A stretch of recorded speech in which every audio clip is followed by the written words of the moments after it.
All right, now welcoming on to another episode of Tennis Channel Inside In. Mitch Michals here. It's Chris Clarey, tennis journalist, second time on the show, getting ready to go over to Europe for the French Open.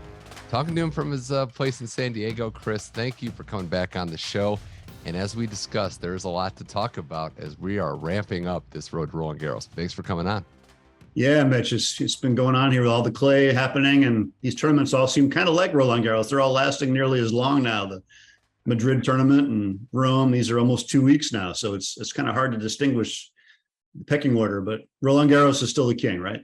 It certainly is. And that's a perfect jumping off point. The extended Masters, Madrid and Rome, taking the Indian Wells and Miami model.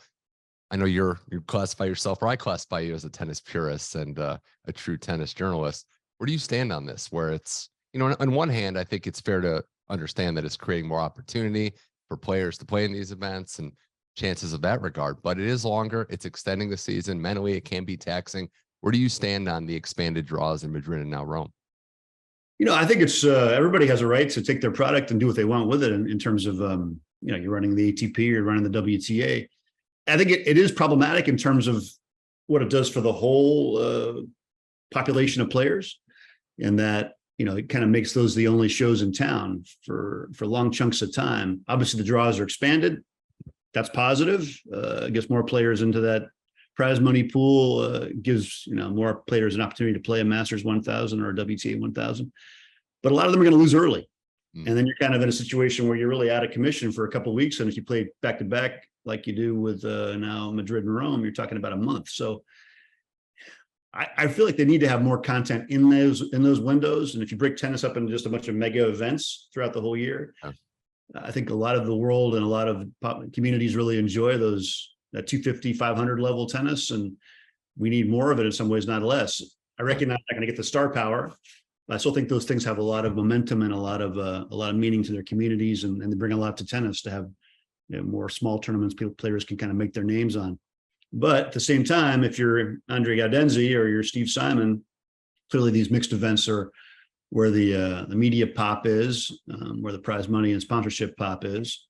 So making those events that you're having already bigger and better, it's a strategy. I do wonder in an umbrella sort of situation, Mitch, I don't know how you feel about this, but if you look at what makes a Grand Slam, what makes a major, sure, a lot of it's tradition. And right now, these tournaments expanding isn't going to threaten people viewing the French Open or viewing Wimbledon as a major. But down the road, it's a different equation. I mean, if it's 12 days versus 14 or 15, for sure, best of three both places, these sort of a series of 2-week buildups with their sort of mini series feeling. I don't know. I mean, it gets tricky to sort of see how that impacts the Grand Slam brand going forward. Well, I would say, you mentioned it, right? Like, they can do whatever they want with their product. Madrid used to play on blue clay for that year, so they can do whatever they want with their product. And I understand the positives of it, the more opportunity for the prize money. There is something to be said, though, about the fact that Miami and Indian Wells, the comparison there, that is a special time in the calendar where there is no Grand Slams on the horizon. There's not heavy buildups. It's that North American little mini swing.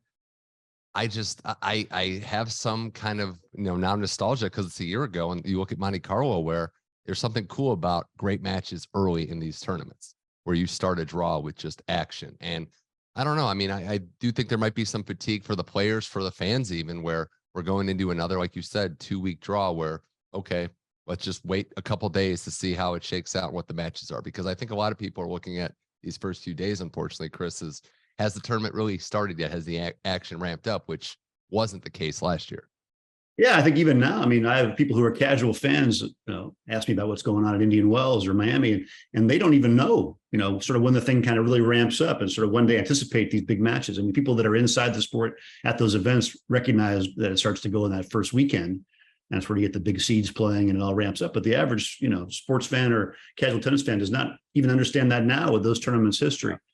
But I think the interesting point on what it does to the players is, what is on time and what is off time.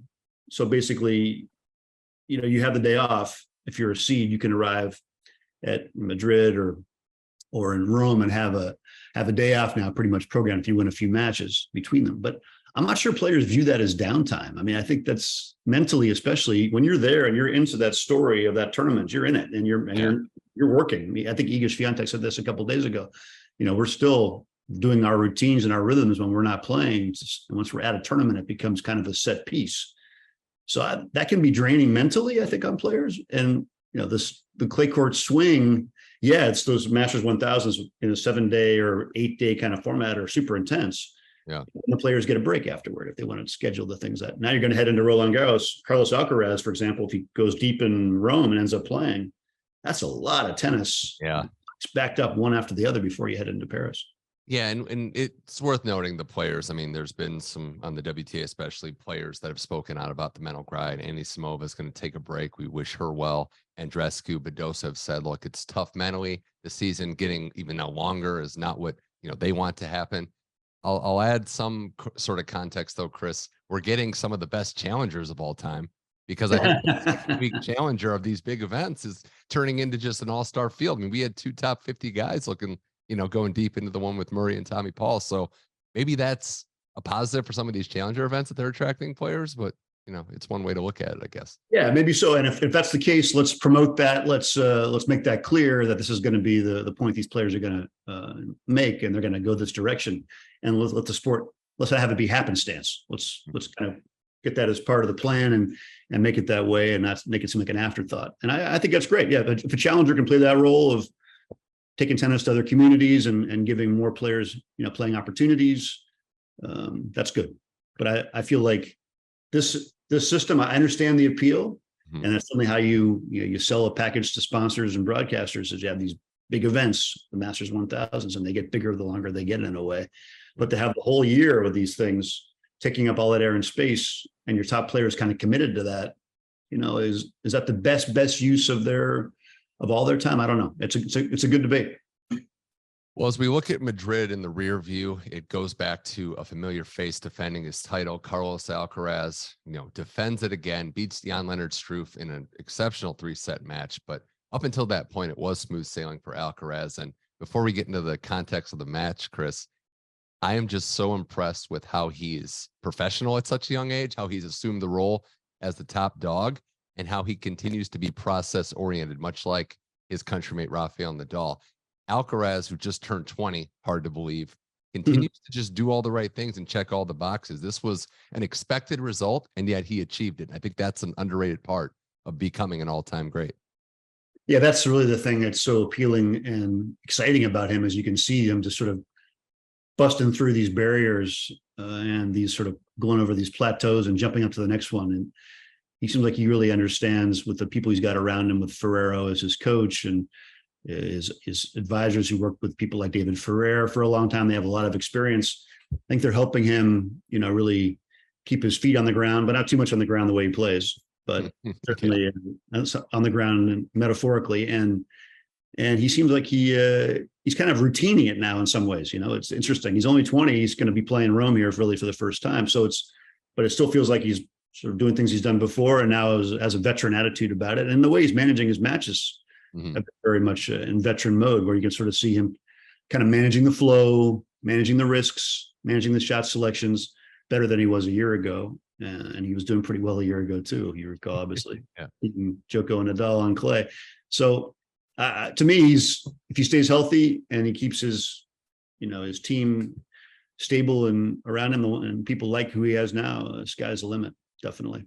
Sky's certainly the limit. I do want to give a unbelievable props to Jan-Lennard Struff for becoming a lucky loser, getting into the event, going all the way to the final. That had not happened in a Masters event, and he took a set off Alcaraz and gave him a match. Now, what a run for a guy who has had success at times on clay even, but to do that and get to the final was remarkable. And in that match, he played a style that, I'm going to ask the question, Chris, how can you beat Carlos Alcaraz, or what is it going to take to beat this guy? I don't know if there is a set answer, but Struff was going for it. He had his weapons and he was trying to just shorten the points. And I don't know that he's ultimately the guy to do it, but this seemed like a way, maybe a blueprint, that if you're going to beat him, this might be your best chance. Yeah, I mean, not many guys are going to be able to play that way against Carlos on clay, especially.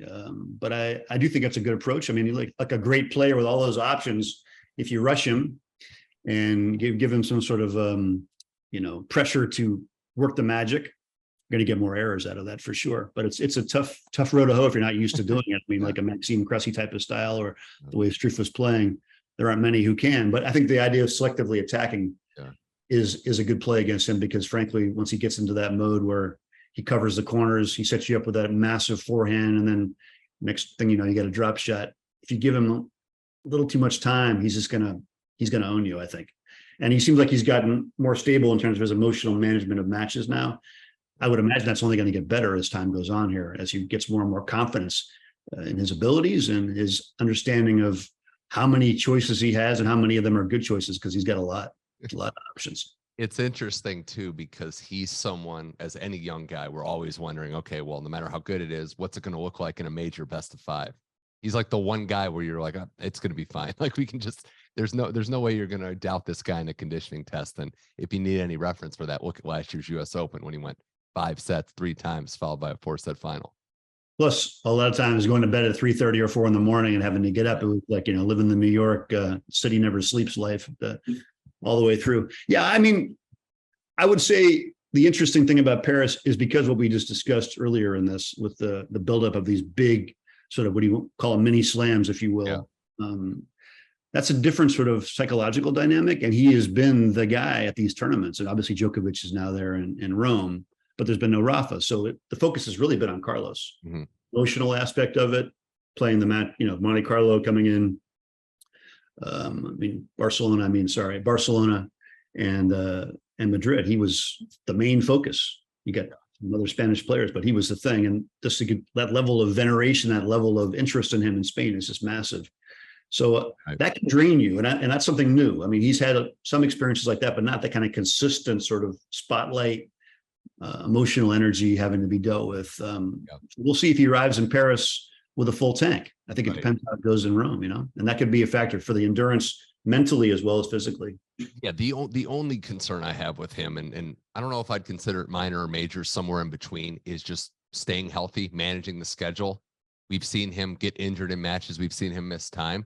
So this Rome week, I'm watching it from the eye of not necessarily what the result is, but just how he gets through this tournament, what the body looks like. But we know when he's in an event, he's going to play well, and he's probably going to be the favorite. So as long as he can manage, his body at such a young age, it seems like he's starting to do that with his style as well. So that's the only. Yeah, I think also knowing when to use your big shots, when to close out matches, win more in straight sets, and kind of limit the pounding. But I think the way he plays, as acrobatic as he is, it's sort of Djokovician in a lot of ways, in terms of how he throws his body around the court with that. And I'm not sure he's as inherently flexible or as trained to be as inherently flexible and resistant as Novak did from a very young age. Maybe he did. That was not my impression, but I think it's something he's come to a little bit later on. Yeah. I just, this decision to play Rome is an interesting one. He's taken the #1 ranking by doing it. I think they felt last year he maybe didn't have his A game in Paris when he needed it after skipping Rome. And I think the decision was made because his body was a little bit beat up. They weren't sure how he would mentally process that great tournament in Madrid. Yeah. I think they felt ultimately that the altitude shift from Madrid to Paris didn't really help his game entirely, and they needed to get him back at that great, ideal altitude, ideal kind of conditions on ramp, which Rome is. But if you go super deep there, I mean, that's a lot of spotlight time, a lot of emotional intensity, a lot of celebration and excitement. But can you carry that again? How long can you sustain that? And Paris will be even more the spotlight, even a bigger thing, because it's a slam, and everybody's ready for him to go super deep there. So I think that's where the challenge lies. It's a good point to monitor Alcaraz's game. The Madrid women's final was a banger of a match, with Sabalenka topping Iga Swiatek in 3 sets. Sabalenka wins her second clay court title. Both of them were in Madrid, 2021 and now this year. This was a great match, and I know these two players, they bring out the best in each other. It's a little chilly in the air when they play, but Sabalenka, start with this, Chris. No matter what you say about her and how she plays, her ups and her downs, she plays the match on her terms, and I really respect that. That is a player that will go out on her shield when it's not going well, and will up her level when she needs it. But she is a power player who stepped it up mightily in winning Madrid. No, it's true. And she's obviously got a little bit more stability in her game now. And that's the difference. But I remember talking about, 3 or 4 years ago when she really emerged for the first time, talking to some of the greats like Navratilova and Tracy Austin, Chris Evert, and they all saw, the upside there. They all could see that. I wouldn't call it next level power because it's kind of Serena level power, I would say, but it's Serena level power and Serena level pop, and off both wings. And the serve back in those days was pretty stable and pretty good. So she had those time in the wilderness that she spent. Now she's out of that. But yeah, one swipe of the racket, her movement has clearly improved. I think she knew it had to, looking at the way Iga Swiatek was playing last year. But I think Aryna's package is a potent one, and she played a lot of doubles at one point. Obviously, very successful at it, so she can play the net as well. Yeah.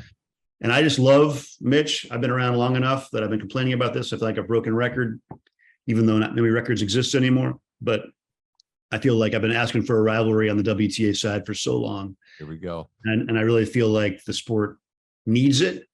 And, who knows? But you can certainly see with Sabalenka and Rybakina and with Sabalenka and Swiatek, that's been, WTA's had better matchups than the ATP this year. They have. And something to be said is that Sabalenka's proven she's an all-court player now. We're getting to a point where obviously there are players that do better on different surfaces. Iga's so dominant on clay. Sabalenka's proven now that she can play on clay, play on hard court as well.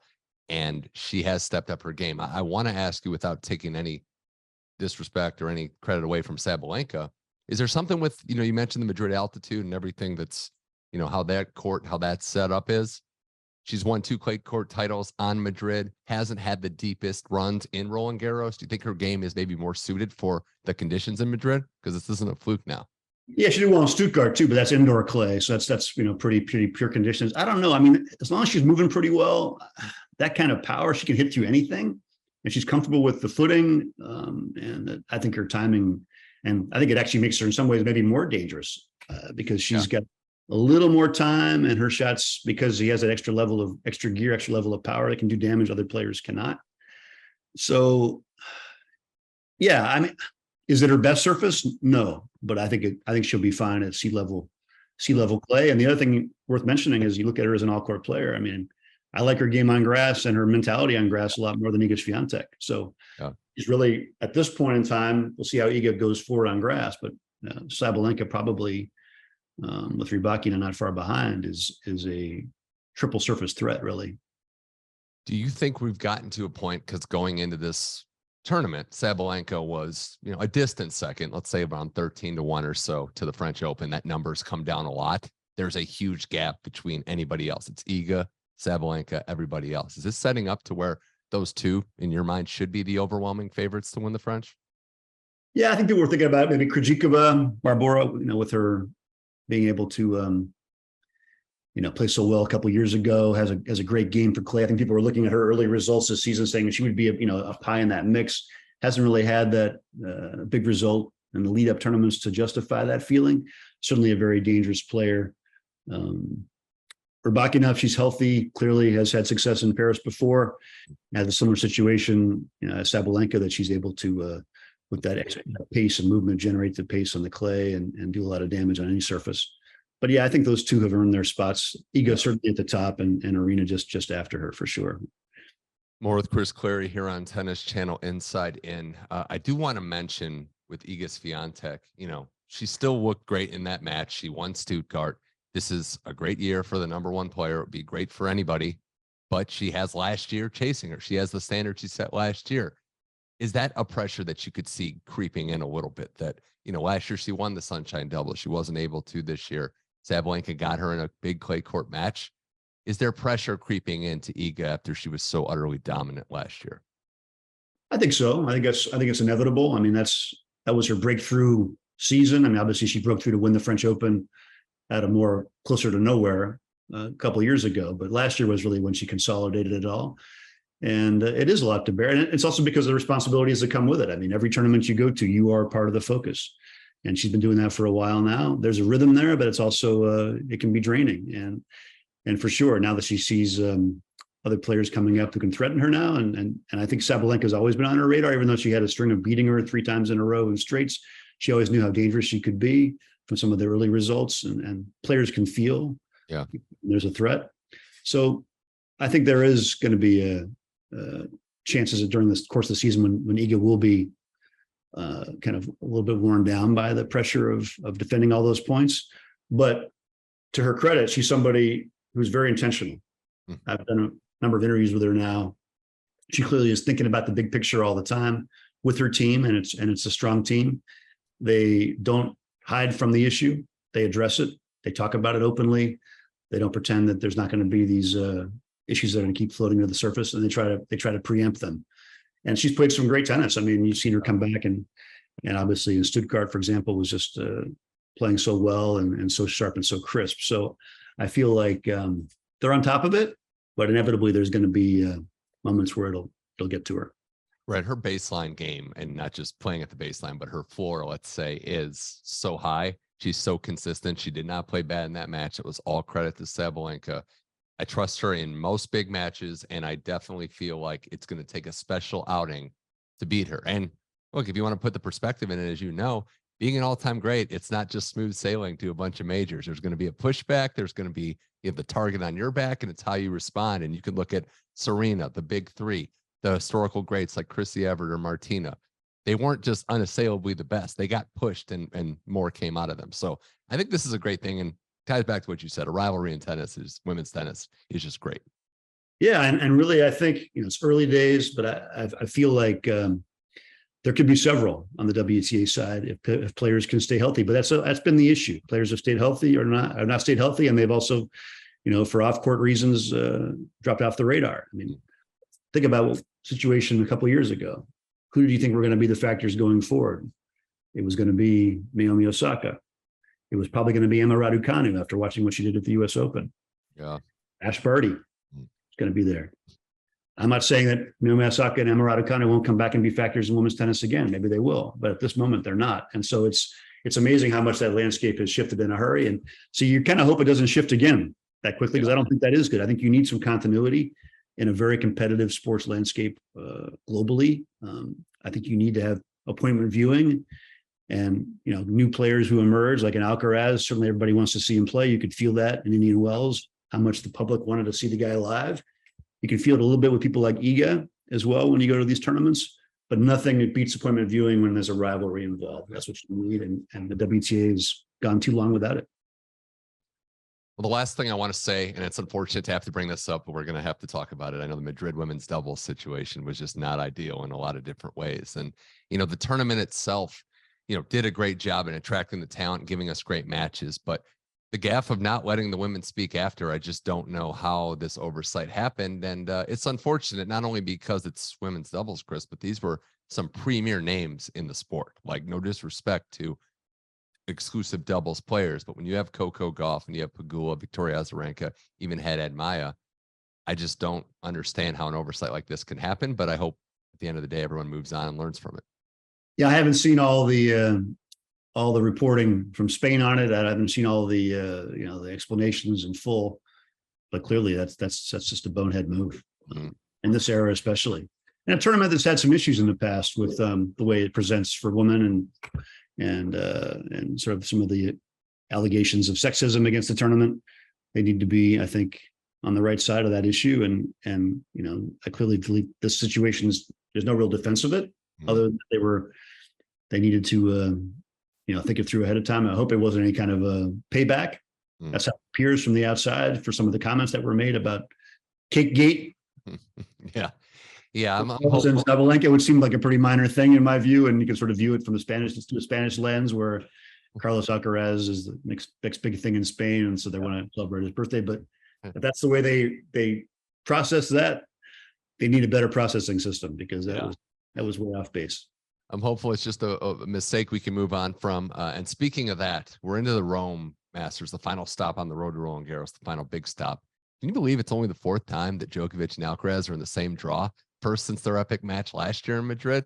It's insane that we've been debating who the best player is between these two for a year now, and they haven't even been in any of the same tournaments. Yeah, it is, and it's also the era we're in, and Novak's choices with the vaccine and Carlos's injury issues has all kind of created this situation. In a way, it's good if they end up playing now a lot for the rest of 2023, because that's what the public wants, and that's what and we would love to see Nadal hop back in the mix as well in some fashion if he's healthy enough to do so. But nothing beats those older generation, golden age guys against the new generation. Love to see it. And that's the match I think everybody wants to see the most, Alcaraz Djokovic. So where are you with Novak in terms of, we know the injury has happened, and we also know that history says he's going to play better as the clay court season goes on. Monte Carlo is his worst. He's won Rome the most as far as Masters go. But do you think going into this tournament, specifically in Rome, that rest, or I guess reps, would be more important for him? Because we don't really know the health on the outside, but he is somebody that likes to play his way into shape. So where do we fall on that issue? Yeah, you remember too, last year he revived in Rome, played so well, ended up winning, and they didn't get past Nadal at Roland Garros either. So it didn't necessarily pay off entirely on the clay side. It certainly paid off at Wimbledon, I think, the time that he put in to get his game back in shape. Look, honestly, I don't know. I don't see him winning this tournament coming up in Paris if he's not pretty close to 100% healthy. So with the guys in front of him now, the level of tennis from Alcaraz, what he's able to do, some of the other guys who've had good seasons on clay, I don't think Novak's going to be able to pull this off unless he's near the top physically. So whatever he needs to do to manage that, I think he's better off coming into Roland Garros feeling good physically than having, just the right number of reps behind him. I think the reps need to be close to pain-free reps. So I guess the key.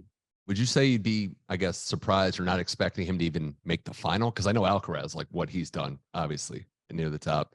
If you're not healthy, you're probably not beating that guy. But would you think even a final run would be tough? Because they are going to be on opposites. Look, Mitch, I need to see him. I think we need to see him in Rome this coming 10 days and see how things go to make that decision. I mean, I feel like Novak, with his champion's mindset, understanding of clay court dynamics, his level of fitness. I'm not talking about his elbow or his arm, but his level of general fitness, mental strength, all those things. I mean, and the way he played in Australia under duress when he was not 100% physically, I wouldn't pick against him to go deep at all. But I obviously going to see how he does in Rome. And if he comes in without a whole lot of confidence in the situation in his body, then different dynamic. Right. Well, I bring that up because it is an opportunity. Alcaraz, for as great as he is, hasn't won here before. We have the Rafa conversation here coming, but Novak might not be healthy. Who are some of these players that you think could take advantage, could walk through that door? Tsitsipas has made the final. He's a little uneven. Rublev finally won the Masters 1000 title. Holger Rune is capturing the minds of everyone. Fritz is good on clay. There's a lot of different options, but who are some players that you think could take advantage of an opening here? Well, I do think Tsitsipas has, obviously taken some hits and hasn't been honestly a great match player yet. The biggest matches he hasn't come through, and he hasn't played, I don't think, his best tennis in a lot of ways either. I'm thinking about the Australian Open final this year as well. So, but I think in terms of game tools and the sort of style of play that can do well at Roland Garros with an attacking sort of style of play on clay, which I think not serve and volley, obviously, but sort of attack mindset. I think he's the guy who has the tools to be the wild card there. I don't think Zverev is back to where he was a year ago, but that, obviously Zverev with the reach and consistency down the road and what he's able to do could certainly be a factor. But I don't see a lot, honestly, looking at this, the way this season's played out, Novak being a bit of an unknown, not in terms of his traditional level, but in terms of this season. It's hard to go past Djokovic and Alcaraz at this point. I'm curious to see the level because he hasn't played in a little bit, but Jannik Sinner, I think that's somebody that I think he's making strides, and working with Darren Cahill has been great for him. I think he's got the game to challenge those guys. So he would be one that I want to consider. And then I did want to hear your thoughts on the rise, the ascent, and everything that comes with it with Holger Rune, because there is there's good, there's bad, but I think everybody's tuning in. And I think that's the best thing. This is a dynamic personality with some top end game, and it's not all pretty, but it's all. Yeah. I mean, it's more what you think would be the norm, right? Sort of the learning curve issues for a young player, in the spotlight, is full of ambition, and you can feel the ambition from Holger Rune when you watch him play, you watch him talk, everything. He's doing it fast. He wants to get there in a hurry. It's all like that. You can see it and sense it, and there are going to be some gaffes. Probably going to be quite a few more before he's through with all this, because he wants it so much. Yeah. And dynamic personality, like it or don't like it, but above all, a dynamic game. Guy, when you watch him, especially when you watch him live, just how explosive he is with the legs, his movement around the court. I mean, it's always hard to grasp in tennis until you watch it live, just how much court these guys are covering in a short period of time. And he is a supreme mover. He really is. And, but I just think, obviously we've seen him, I think he'd probably agree, choke, have issues with management of emotions under match conditions. History would say over time, for young players, they iron those things out. I mean, people like Andy Roddick was jumping through the roof after every shot and celebrating like crazy. So was Rafa when he was younger. Things kind of smooth out over time as you start to play more and more matches and you find your baseline level of talent.